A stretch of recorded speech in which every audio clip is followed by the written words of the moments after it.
Flávio Bolsonaro colocou panos quentes no desentendimento que todos os irmãos e mais seus asseclas tiveram com Michele Bolsonaro por causa da aproximação do PL com Ciro Gomes. Todos os irmãos atacaram Michele Bolsonaro. Os influencers que são ligados a esses irmãos atacaram Michele Bolsonaro. Flávio Bolsonaro foi visitar o pai e saiu da cadeia falando o seguinte: eu expliquei para ele o que tinha acontecido e falei para ele que já me resolvi com a Michele. Pedi desculpas a ela, ela também pediu. A gente vai ter uma reunião hoje no PL para a gente criar, na verdade, uma rotina de tomar todas as decisões em conjunto. Foi ele falar isso, ele falou isso numa entrevista na saída da cadeia. A Michele entrou em ação nos seus stories do Instagram. Vamos dar uma olhada. Ela fala, esse é o fim da nota. Ela começa a nota dizendo: não vou responder aos meus enteados. Esse é o fim da nota, a gente colocou só o fim, por quê? Porque são 3 páginas de nota, 3 páginas que ela usa para não responder, entendeu? E aí vai, aqueles que defendem essa aliança são livres para continuar com ela, mas não deveriam me criticar por não aceitá-la. Eu tenho o direito de não aceitar isso, ainda que essa fosse a vontade do Jair, ele não me falou se é. Gente, mas ele falou publicamente que é, né? A gente viu aqui. E aí ela fala no final: peço aos meus enteados que me entendam e me perdoem, não foi minha intenção contrariá-los. Eu, assim como eles, quero apenas o melhor para o nosso herói, seu pai, o meu esposo e o maior líder que este país já teve, Jair Messias Bolsonaro, com carinho, Michele Bolsonaro. Para quem não está atualizado da briga, Michele estava num evento lá em Fortaleza. No Ceará, o PL se uniu a Ciro Gomes.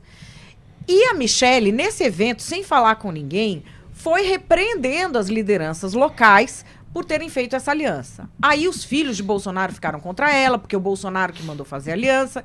Tem tudo isso no Papo Antagonista de ontem. Hoje nós estamos trazendo o rescaldo. Flávio falando que tá ok e a Michele emitindo essa nota.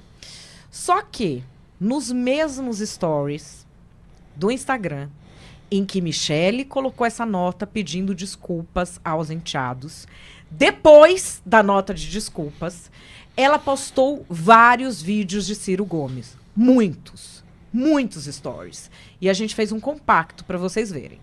Mas quem não for fanático, a pergunta é, por que 70%, meu irmão, 70% em números redondos do eleitorado de São Paulo, do Rio de Janeiro, de Minas Gerais, do Sul, do Centro-Oeste e do Norte votaram no Bolsonaro? Não tinha nada, era um picareta do baixo clero que roubava dinheiro na gasolina. Eu fui colega dele lá na Câmara, sabe? Roubava dinheiro da gasolina, roubava dinheiro de funcionário fantasma, um picareta dos últimos níveis que existia na Câmara Federal, na Câmara dos Deputados. Estou te dizendo. E ele não me processa porque sabe que eu tenho as notas fiscais, tem tudo, galera. Qualquer pessoa pode ter. Portal da Transparência é só entrar lá e ver. Hoje tem declarações dele de novo, e a gente não pode confundir, né, a vontade, o delírio que ele tem de baldear o coreto, de tumultuar o coreto, porque ele é um imbecil imitador do Trump. Sabe? Piorado, né? Mas muito piorado, porque ele é um grosseiro imbecil. Ele é mais burro um pouco. É muito mais burro. Muito mais, tá? Muito Talvez. mais, mas muito mais. O Bolsonaro... É sério, o Bolsonaro, os dois falam, beleza, é parecido. Bolsonaro é quase um idiota. Eu tô te dizendo, eu conheço ele de perto. Conheço ele de perto. Então o que ele vai fazer? Adorei a generosidade, quase um idiota. Ele é um incompleto imbecil. Sim. Sabe, o Lula é o fim da picada, rapaz. Não, o fim da picada é o Bolsonaro, mas a antessala do fim da picada é o Lula. Isso aí são os filhos do Bolsonaro, esse bando de picareta da rachadinha, que inventaram isso. O Flávio comprou uma mansão de 6 milhões de reais em Brasília, é um ladrão. Muito esquisito isso aí. Esquisito sou eu. Ele é ladrão. Pois é. Michele postou essa coletânea. O que vocês acham dessa história toda? Vamos começar pelo convidado, Duda. Megali, o que você acha disso tudo?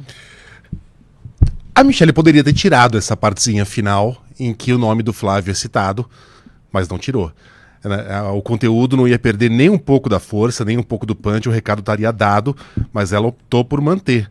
essa coisa da mansão do Flávio de 6 milhões de reais, que de fato é algo bem suspeito, né? Ele pagou em muito pouco tempo. Ele financiou uma mansão que, em tese, ele não teria dinheiro para comprar com o próprio dinheiro, com o próprio salário, mesmo somando o salário dele, de senador, com o da esposa de dentista, e quitou essa dívida em coisa de 2 ou 3 anos. Né? E tem gente que diz que 6 milhões é uma estimativa bem conservadora para essa casa, mas não é disso que a gente está falando. A Michelle está sofrendo na pele algo que provavelmente muitos outros pré-candidatos da direita vão sofrer: a sabotagem da família Bolsonaro. E eu não duvido que o marido esteja fazendo um jogo duplo entre ela e os filhos, não jogando um xadrez 4D, porque eu acho que não é muito perfil do Bolsonaro, mas pelo menos brincando com as pecinhas. Olha que pecinha bonitinha, aqui tem um rei, aqui tem uma rainha. Deixa eu dar um recado aqui para minha esposa e um recado contraditório para os meus filhos, para o circo pegar fogo lá fora, e ele ter alguma sensação de que tem algum controle ainda sobre o que está acontecendo aqui do lado de fora dos muros da Polícia Federal. Né? Essa sabotagem vai acontecer com Michelle, vai acontecer com Tarcísio, vai acontecer com Ratinho, porque o próprio Eduardo já disse que a estratégia dele é ganhar perdendo. Né? Uma derrota da direita significa que o bolsonarismo ainda leva adiante a tocha da extrema-direita, ou da direita, ou do conservadorismo, chamem como quiser. Uma vitória de um Tarcísio, de um Ratinho, faria com que esse núcleo de gravidade se deslocasse completamente. Então, é isso que a gente vai ver acontecendo nesse ano de 2025, para mim, mais cedo do que eu imaginava, e com um personagem improvável. Porque a Michelle, no final das contas, embora tenha cometido uma deselegância de, no palco, criticar essa aliança improvável, ela na questão, ela está correta. Não era o bolsonarismo que pregava uma espécie de pureza da direita, né? Você escolhia muito bem os seus aliados, apenas aqueles que realmente acreditam no que seja o projeto do bolsonarismo. Você imagine 6 anos atrás, alguém dizendo para um eleitor de Bolsonaro que em 2025 ele estaria fazendo uma aliança com Ciro Gomes. Né? No final das contas, ela está correta na crítica. Né? E está sendo massacrada pelos filhos. Até o 04 entrou em ação ali, né? Retuitando o Carlos Bolsonaro. E é engraçado que foi de escadinha, né? O Flávio retuitou, aí veio o Eduardo e disse: meu irmão tem razão, Aí o Carlos retuita o Eduardo e diz que o meu irmão tem razão, e aí o 04, por não ter que pensar muito, só retuita o Carlos. E fora... É que o 04 a gente fez até outro dia vamos dizer, a gente comentou, ninguém entende, né, o que ele fala. Eu não consigo entender o que Eu não sei como é que ele faz tanto sucesso no condomínio. É verdade. Como é que ele pega todas as menininhas do condomínio, que o Bolsonaro era orgulhoso disso, né? Que ele era o comedor de condomínio. E aí... mas aí ele foi no Léo Dias e a coisa não era... não era bem assim. Não era bem assim, né? Ele caiu, foi no Léo Dias, mas, assim, o que a gente vê, né, Duda, tipo... Eu vi uma coisa que eu achei bem pesada, porque os filhos, eles já se sabia que eles hostilizavam ela, enfim, é briga de família. Agora... Os influencers do bolsonarismo também falarem mal da mulher do Bolsonaro, eu achei que... A turma dos Estados Unidos partiu pra cima, né? né? Os patriotas EAD falando mal da mulher do mito. Então, foi um massacre mesmo, né? Saem os filhos, saem essas milícias todas, esses blogueiros... e aí o que eu acho interessante é que ela manteve a posição, né? O Flávio disse aí que ele pediu desculpa, ela pediu desculpa também, mas a hora que ela vem e traz esse textão, né? E é interessante no textão que ela fala: eu amo a minha filha, eu amo meu marido e eu amo a vida dos meus enteados, né? Então ela não diz eu amo os meus enteados. Ela diz eu sou esposa, eu sou mãe, ela não diz eu sou madrasta, né? E aí o Luiz colocou muito bem, a hora que ela também deixa no vídeo o Ciro atacando o Flávio Bolsonaro porque comprou uma mansão em tempo rápido, dinheiro vivo, acho que é 6 milhões, isso daí é intencional, né? E aí são vários vídeos do Ciro Gomes atacando o Jair Bolsonaro, né? Então, assim, ela pega uma granada, uma bomba e explode essa proximidade que teve, essa relação que teve lá no Ceará entre os bolsonaristas e Ciro Gomes. Então, tem ataque aí dos dois lados, né? É muito interessante, e isso claramente vai repercutindo no Brasil inteiro, porque esse é o momento que a gente está passando de articulações políticas em todos os estados, E tem vários políticos aí do PP, do MDB, estava pensando, será que vale a pena eu fazer algum acordo com o bolsonarismo? Que bolsonarismo é esse, né? Com quem que eu vou falar? Eu vou tomar bordoada dos bolsonaristas do outro lado? Fica tudo mais complicado e aí enfraquece, obviamente, o bolsonarismo como um todo. E eu imagino que a gente vai ver várias implosões do bolsonarismo daqui até a eleição, implosões estaduais, envolvendo disputas pelo Senado, disputas pelos governos estaduais, né, até pela Câmara dos Deputados, porque, primeiro, o bolsonarismo tem como característica o sectarismo. Né? Se há um leve dissenso, o cara é chutado para fora com a maior violência do mundo. Foram 11 generais. Foi o Bebiano, com 2 meses de governo, dono do partido, o cara que criou um partido e tocou a campanha do Bolsonaro. Foram Joyce, foi Alexandre Frota, enfim, qualquer um que apresente ali um leve dissenso é chutado para fora e colocado para o lado oposto. Aliás, vira algo pior que um petista. Eu fiz um programa inteiro. Que dia que foi, Magal, aqui na produção? Foi segunda-feira agora ou na sexta passada? Os defenestrados do bolsonarismo. Procurem Já aí. dá um time de futebol, não dá? No Narrativas Antagonista tem os defenestrados do bolsonarismo e, inclusive, tem ali a queda de um mito, porque muitos bolsonaristas dizem que eu e o Xandão inventamos o gabinete do ódio, porque eu sou equivalente a Xandão, ok? Mas ali eu trago o Gustavo Bebiano, logo antes de morrer. Foi o primeiro, né? Ele foi o primeiro a ser defenestrado e ele falando da história do gabinete do ódio.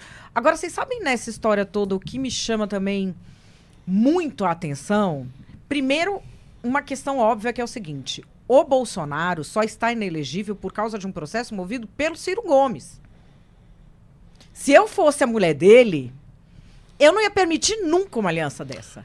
É o processo do Ciro. O processo dos processo embaixadores é do Ciro? É do Ciro. É do PDT. Essa é do PDT, é. Então, assim, eu, no lugar dela, jamais permitiria o cara que tornou o marido dela inelegível.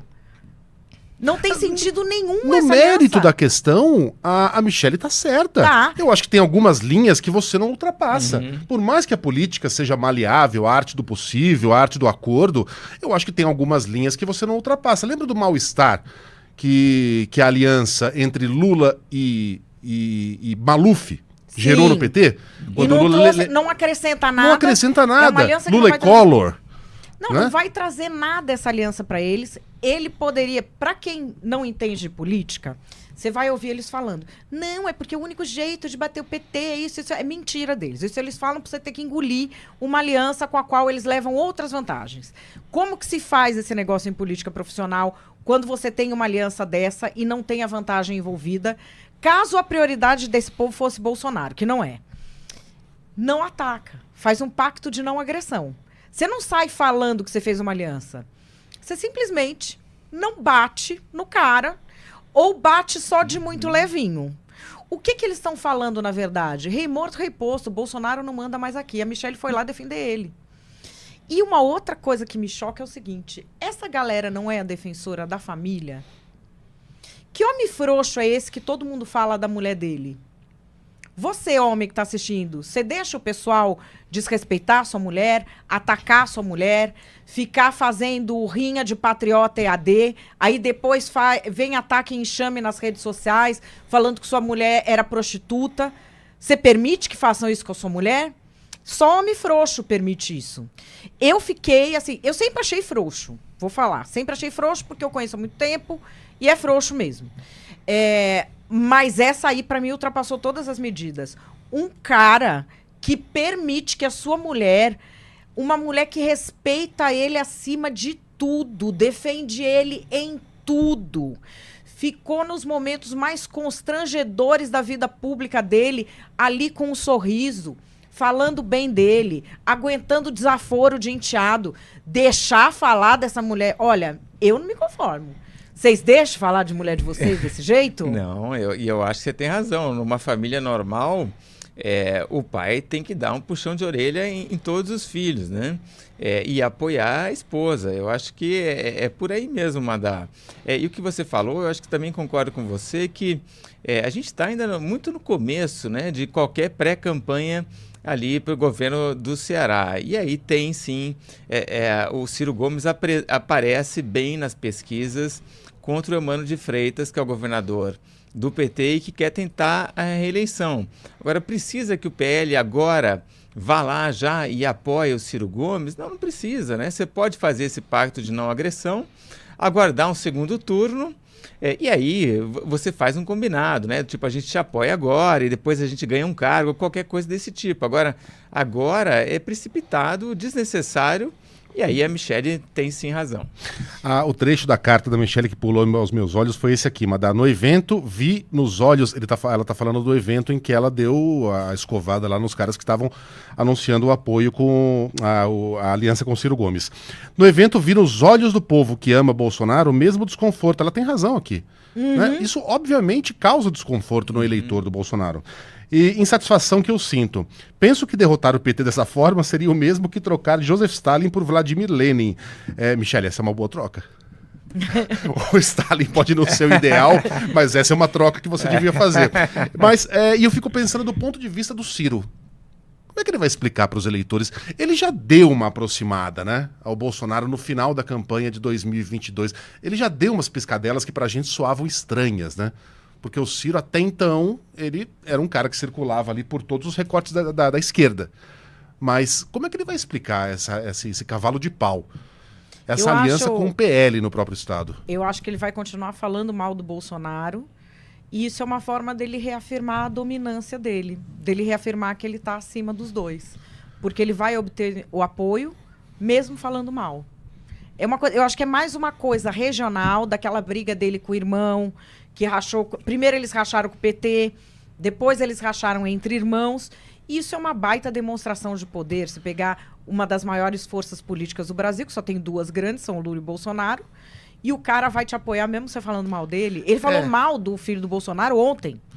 Falou mal do Eduardo ontem. E aí, com todo respeito, tem muito estado no Nordeste onde o que se impõe é a política coronelista. A gente tem dificuldade de traçar a linha ali entre esquerda e direita. Pegar Alagoas, por exemplo, Arthur Lira, Renan Calheiros. Sim. Você tem uma dificuldade de colocar os dois ali em algum polo ideológico, né? É uma briga entre famílias. O Ceará menos, mas também há as disputas familiares de coronéis ali. E o Ciro é o puro coroné, né? A família Gomes. É o puro suco do coronelismo do Nordeste, né? E Luiz, eu acho que o Ciro também tem um outro fator, que ele é muito egocêntrico, né? Ele é muito centrado nele próprio. Então, ele já deu vários cavalos de pau, como você disse, mas é isso, ele vai fazendo o cálculo e ele vai tomando as decisões que ele bem entende. E eu não descarto a possibilidade dele pegar e também pensar e tentar a eleição presidencial, né? Também dá mais um cavalo de pau, aí todo mundo na expectativa de que ele vai tentar o governo do Estado, mas o Ciro, se ele vê que está muito polarizado, que tem uma chance aí no centro, Tarcísio, de repente, isso é o que vai ser importar ali na frente, né? Se o Tarcísio decidir tentar a reeleição em São Paulo e não se lançar à presidência, o Ciro vai ver o caminho aberto para ele, né? E aí tem chance, sim, de mais um cavalo de pau. E não menospreze o poder do ressentimento, né? Porque o Ciro é extremamente ressentido com 2018. Que ele tinha certeza que era ele e só ele, e talvez ele tivesse razão, que tinha condições de frear o bolsonarismo. Né? Mas aí foi uma escolha do Lula. Ele falou até, ele deu uma declaração, não lembro quando, falando por que nós fizemos 30 passeatas pelo impeachment do Bolsonaro e o PT nunca foi. O Bolsonaro está inelegível porque o PT não moveu uma palha. Quem fez a ação para tornar o Bolsonaro inelegível fui eu. O que ele diz é que são alianças de ocasiões porque são lideranças da mesma natureza. Que é a coisa que você falou do Eduardo Bolsonaro do perder ganhando. Foi o que o Lula fez. O Lula deixou o Bolsonaro ser eleito presidente. Eles tinham prometido que eles iam apoiar o Ciro Gomes, lançaram uma candidatura ridícula do Haddad. O Haddad visitando cadeia para pedir conselho. Quem que ganha eleição para presidente? Pedindo conselho para os outros dentro da cadeia. Não tem condição um negócio desse. Ele botou o Haddad para perder. para que o PT continuasse hegemônico na esquerda. Essa lógica do Ciro, ela lembra muito aquela dupla que você criou ainda na Jovem Pan, que era o Jean Jair. Jean Jair, você lembra disso? Um retroalimentava o outro, era Jean Willis, Jair Bolsonaro. Depois o Jair Bolsonaro virou presidente, Jean Willis foi para a França, hoje o tamanho deles não é comparável, mas eles já estiveram mais ou menos ali no mesmo nível, né, de deputados do baixo clero, que se atacavam, que geravam manchetes, que geravam buzz, e os dois cresceram muito desse jeito. O Jean Willis já foi muito bem votado. Foi uma fase interessante, aquela que eles estavam tentando gestar, né, um novo nome da direita. Isso 10 anos atrás, né, gente? Recordar é viver. E você tinha dois que batiam de frente com o Jean Willis para isso. E o Jean Willis também aproveitava disso, que era o Marco Feliciano e o Jair Bolsonaro. Aí o pastor Marco foi colocado como presidente da Comissão de Direitos Humanos. Isso incendiou o país, porque ele tinha declarações que eram muito contraditórias não, que contrariavam a Declaração Universal dos Direitos Humanos. E aí ele se agarrou na coisa de ser evangélico, isso e aquilo. E o Jair Bolsonaro só de super pop e bater no Jean Willis. Super pop e brigar com o Jean Willis. Quando eles voltam daquela eleição, o Marco Feliciano duplicou o eleitorado, mas o Bolsonaro quadruplicou. E aí é que ele vira o nome da direita. Já em 2014, ele já era ali o nome que a direita enxergava como queria construir. E ele é exatamente esse tipo de liderança. Se tiver alguém sério e calmo conduzindo, o que resta dele? Sim. Mas quando você tem um bom supervilão, um bom antagonista, você tem tudo na política, né? E aí é isso que o Ciro está acusando, ele tem razão também. O PT, desde a redemocratização, protocolou pedidos de impeachment de todos os presidentes. E mais que isso, foi às ruas, escreveu faixa, fora FHC é um negócio que a gente ouvia todo dia. Fizeram fora Itamar. É verdade, fora Itamar. Por que alguém pediria fora Itamar? Mas era fora Collor, fora Sarney, fora FHC, fora Itamar. Alguém aqui já viu uma faixa de fora Bolsonaro no movimento do PT ou não? Eram as passeatas do Fora Bolsonaro, que talvez as pessoas que estão vendo a gente se lembrem, elas tinham um monte de gente. Tinha até MBL na passeata. Agora PT não tinha. Não apoiaram. São lideranças que no fim... E uma coisa que a gente fala aqui, que muita gente fica brava com a gente, mas não é uma opinião, é um fato. PT e PL foram a chapa que levou o PT à presidência da República, com o José de Alencar vice. O mensalão é o PT com o PL. Eles puxaram cadeia juntos. Eles estavam juntos até no Petrolão. Eles eram lá os presos da Lava Jato. Então, assim, eu vejo muita gente da direita falar de teatro das tesouras entre PT e PSDB, mas não fica claro para vocês que se o PL puxou cadeia com o PT no mensalão, eles são mais próximos do que querem parecer, e agora o PL está fazendo aliança com o cara que tornou o Bolsonaro inelegível e com o cara que foi ministro do Lula. Como é que fica? Todo mundo na direita era traidor, Santos Cruz traidor, Bebiano traidor, todo mundo traidor. Mas o Ciro tá ok, né, Duda? Pois é um pouco muito camaleônico, né? E aí se a gente se prende, como faz a Michele Bolsonaro na questão da ideologia, obviamente a gente vai ter uma coisa que a gente não vai aceitar, né? Falando, poxa, como assim fazer esse tipo de aliança, né? Mas no fim a política no Brasil está cheia dessas parcerias espúrias, né? Que atravessam totalmente as ideologias, os projetos. É uma questão muito mais de curto prazo e que beneficia muito mais, é um cálculo muito mais de cada político, de como se dá bem, do que aí discussão de ideias ou de políticas.